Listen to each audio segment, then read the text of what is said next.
We have been sailing the coast of Sulawesi for 3 weeks now, met many beautiful, welcoming people, and seen nothing but the unbelievable beauty of the world's 11th largest island.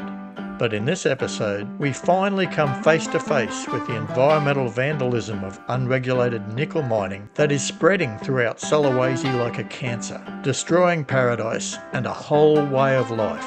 It's heartbreaking.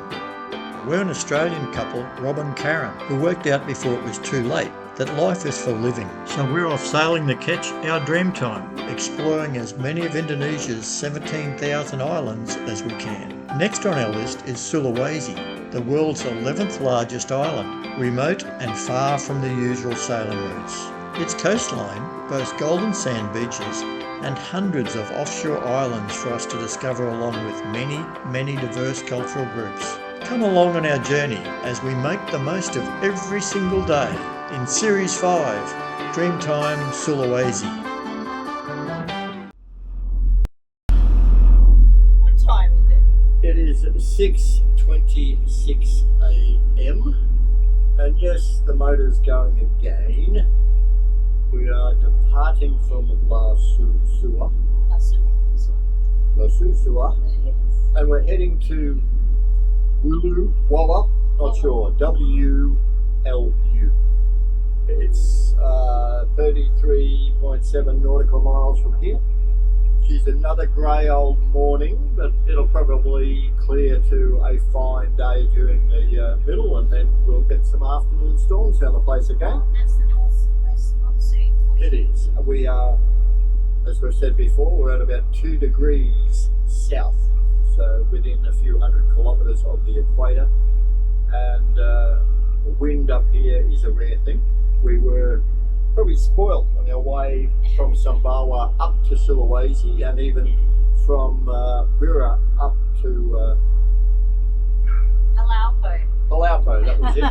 It is early. Did I mention that it's just after 6 o'clock? So we are just motoring, getting along at 5.5 knots or so, and we should be in a little bit after lunch.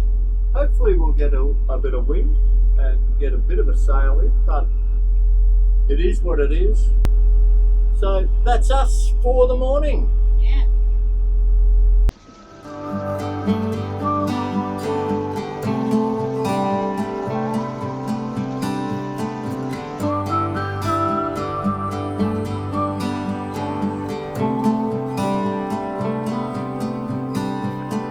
If you feel lonely, I will be here and wait for the sun. It's getting closer, but it will never let us down. Here by the ocean, fire is burning, flares in the wind. Over the mountains, I see the moon. So it begins. Looking to the rising sun, this is where we belong. We belong. A new day will soon begin. That's what I've been here for all along. I have no doubt, I know you really want to stay till the fires burn out. Days like this will slowly fade away. Memories will always stay the same.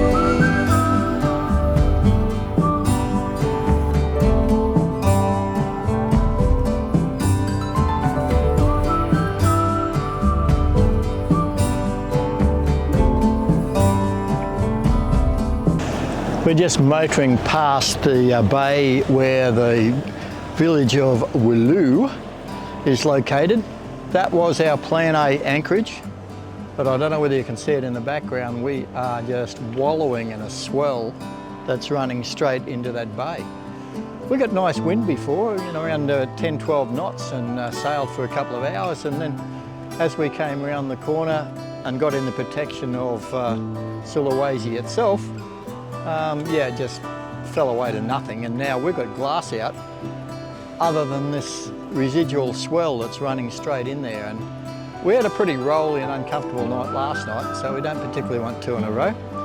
We've had a look, and a little bit further down the coast is a very large bay with a lot more protection from the angle of this swell. And looking on the AIS, there's a number of vessels moored in there. They look like tugs and barges, etc. There appears to be a fair bit of quarrying ashore. Now, Sulawesi is the biggest product these days is nickel. So it could be that they're digging up in there. And that may explain why all the tugs are around in that other bay, but they're there with local knowledge. So if they've all gone to anchor there, provided there's room for us, we'll do the same.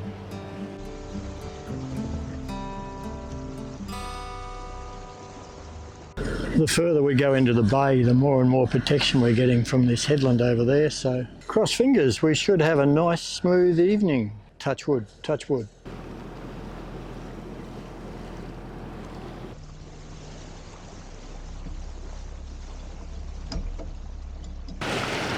We count 15 of these barge tug combinations anchored all around the bay waiting to load. And it appears to be 3 or 4 over there against the shore, and I'd suggest that's probably where they load them. Anchor is ready to drop. Can you give me an indication of depth? 10, 15, 15 correct? 16.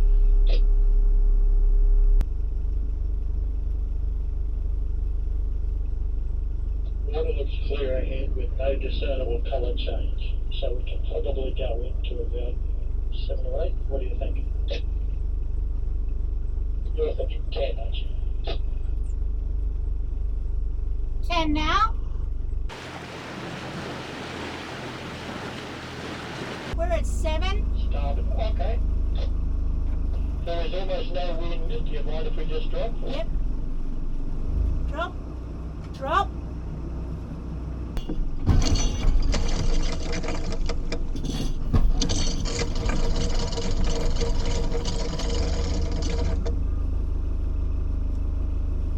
Feels like the wind will push us around slowly. Yep. So what did we actually drop in, huh? 6.8. We're currently sitting in 6. Currently at 6, like on before. Correct. So today's rundown. Well, we were going to be doing 31 nautical miles, but we decided to skip the first anchorage because the swell was rolling in, and we've come into this deeper bay and it was a bit further on, so it's 43.6 nautical miles, 7 hours and 41 minutes. Our average speed was 5.7, and some of that was some really nice downwind sailing.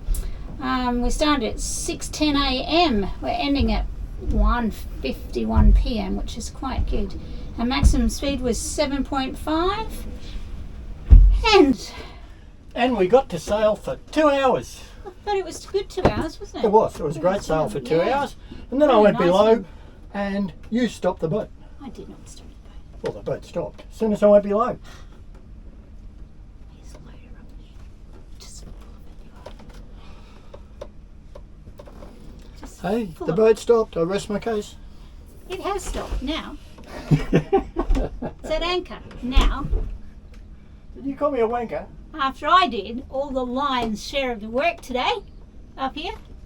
Yep, you pulled the cart. I did pull the cart today. I posted a video. You posted a video. Do A YouTube episode. Do you Episode 89 I posted. you realise how difficult it is to post? Even though we have Starlink, it still takes forever. However, we are very pleased for Starlink because in the middle of absolutely nowhere, Sulawesi, we actually did get a video posted, but it did take quite some time to get it up. Anyway, our Patreons are seeing it tonight or tomorrow night, whenever they feel like it. And next Friday, because today is Friday, next Friday it will be released to the public. So we hope you enjoy episode number 89. This episode could be in months' time, we don't know. Anyway, cheerio guys. This was our first encounter with what proved to be widespread nickel mining we were to discover all over Sulawesi. While we're all for development that creates employment and improves the lives of the Indonesian people, the devastation caused by these mines operating with no to little environmental controls was distressing. Pristine rainforest is simply stripped with very little sign of any revegetation happening to areas left behind as the mining moves on.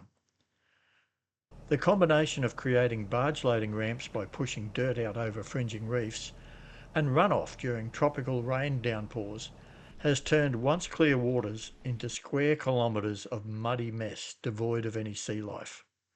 A local villager who came out with his son in a canoe to meet us told how he used to be a fisherman but now had to work in the mine. He said the few men in the village that were still fishing had to travel 15 kilometres away to find any water clean enough to get any catch at all.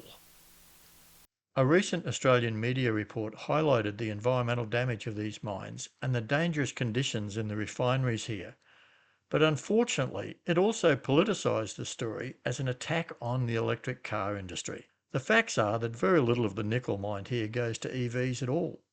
The vast majority is used in Chinese steel manufacturing, particularly for stainless steel.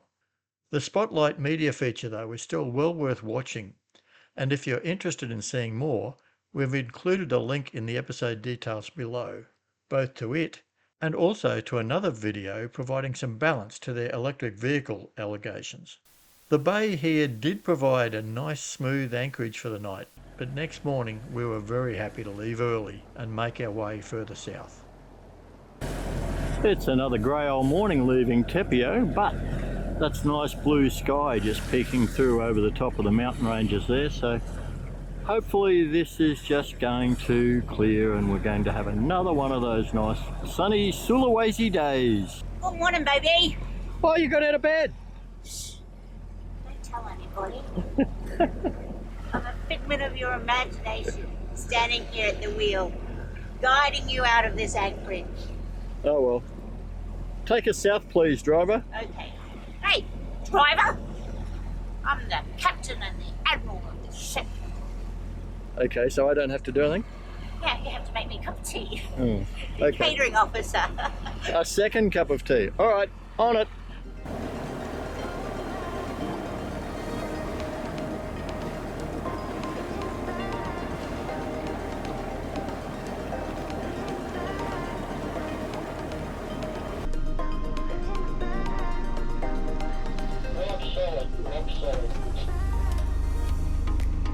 Number is on, boat is secure.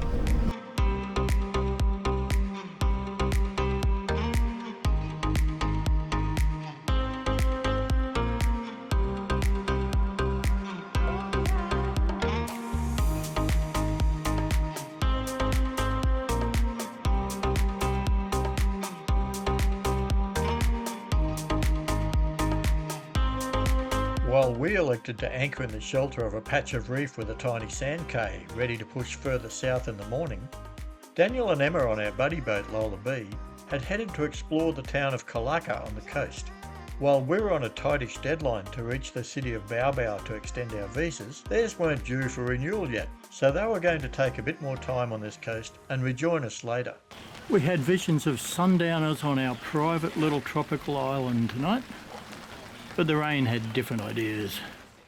Well, good morning. This is the bit where we normally tell you where we're going. I don't feel we should be going anywhere. Oh, it's not flash. No. We've had rain all night, and I got up early this morning and it was very light. It's still early. It is. It's 6:31 a.m. It's not even 30. Yeah, no, it is 6:31. Our plan was to go 48 mile down the coast today on our way towards Baobao for our visa renewal. And it's crap weather. The rain is closed in. We can hear a large vessel's engines just rumbling across the water. It's not on AIS. We don't know where it is, and that's just an indication of what we face. We are in a let's say poorly charted coral reef area. Yes. We're actually anchored behind a little coral sand cave. So we've just decided that I think today is going to be a sit at anchor day, because I don't think it's that safe to move. No, I certainly don't feel safe going out in this. Our visibility is very, very limited, and not being able to see the reef is just, at the moment I can see a reef there and more of one here because we're low tide. But yeah, I just certainly don't feel safe.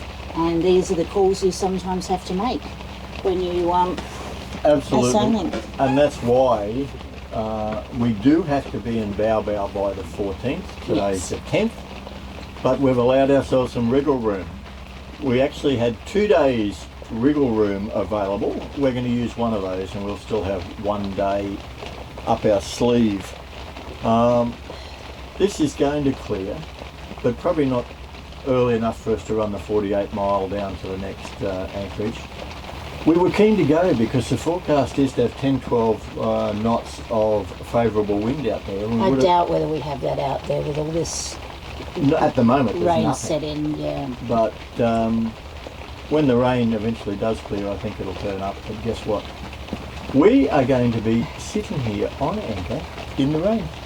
Yeah, well, there'll be an editing day, it will be a book reading day, it will be a Grand Prix day.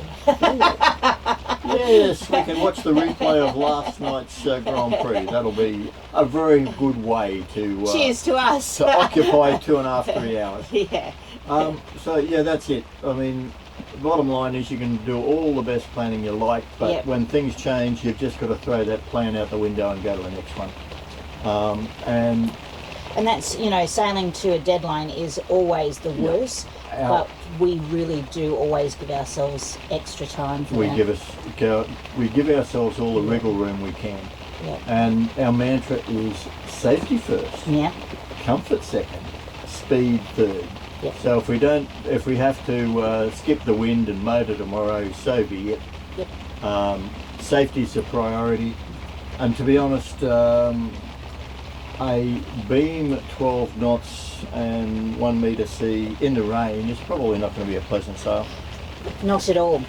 So, even though we have our beautiful. So there you get into the comfort part. Yeah, that's exactly right. Yeah. Oh, so that's us. We're going to settle back.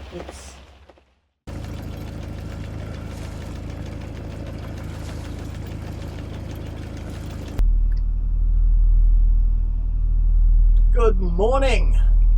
It's a much nicer morning than yesterday because it's not pouring with rain. It is fairly grey and thin overcast, but little patches of blue. Weeny ones. But we are on the way again, heading south towards our visa extension port of Bao Bao, which is going to be still a couple of days away for us. We're heading down for an anchorage at a place called Bo Penang, and it looks good on satellite. Might be a little bit tight, so we've got a plan B, which is just 4 miles further on and a really big, large inlet. Bo Penang is a town, and it looks like there's a little bit there to look at, whereas the inlet is it's got I think a port for the mining, and that's a dock for the mining, and that's about it.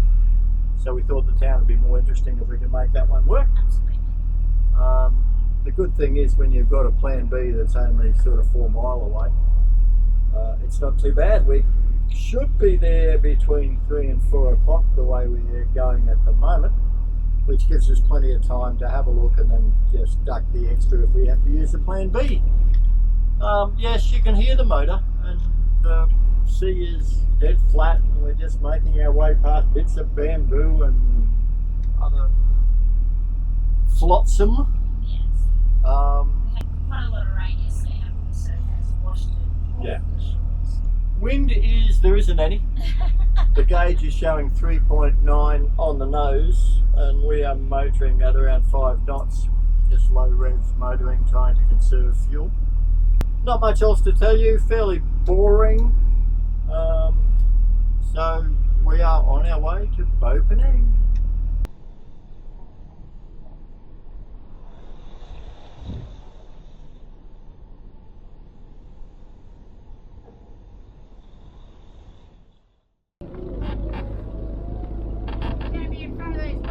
That's okay, what are we in? 12 and a half. Okay, I'm happy if you are. Yep. Going down now.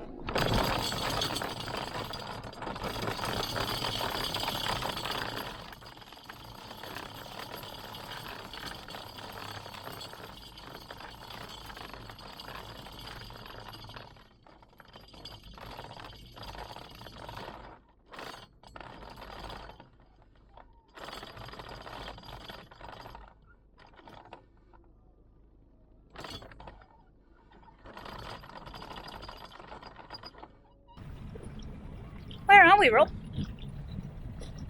Yeah. Navionics says it's one place. Well, we're actually not even where Navionics says we are, correct?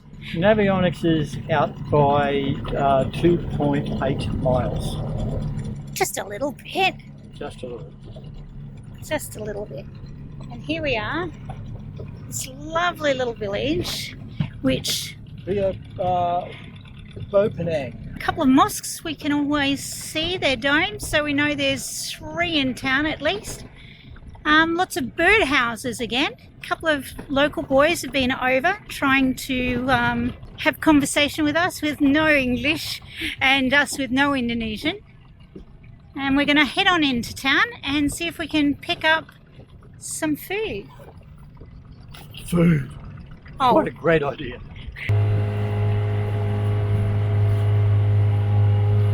here's the boys that came over to say hello.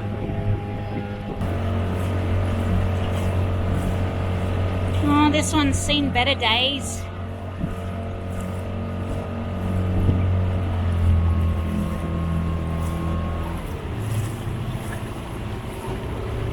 Wow. What a shame. Look at all that timber. Oh.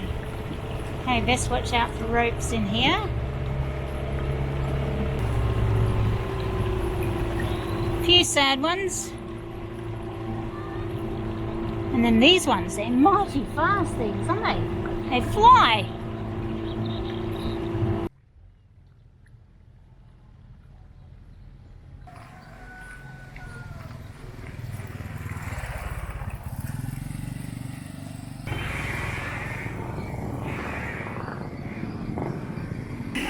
We stopped in at a local warung in Bopenang, and yeah, got an extensive menu on the board, most of which is finished. No. Oh, they've been very busy. And yes, the place is extremely busy. That's very, very busy. We've had to go for an extra walk downtown. So we've got a table. And what I'm worried about is that an indication of how much water you need because the food's that hot? This could be spicy. So what's your tip? It's 2-minute noodles with meatballs and an egg. Just as we've found throughout the Indonesian islands, the people of Bopenang were incredibly friendly and welcoming, while the perfectly protected harbour gave us a fantastic night's sleep ahead of an early start and another day heading south, this time under sail. Thanks for staying with us through to the end. We really appreciate everyone who watches, and especially those that take a few seconds to give us a thumbs up or leave us a comment. Thank you all so much, and a huge special thank you to our Dreamtime Sail virtual crew members. You guys and girls keep the wind in our sails. Cheers.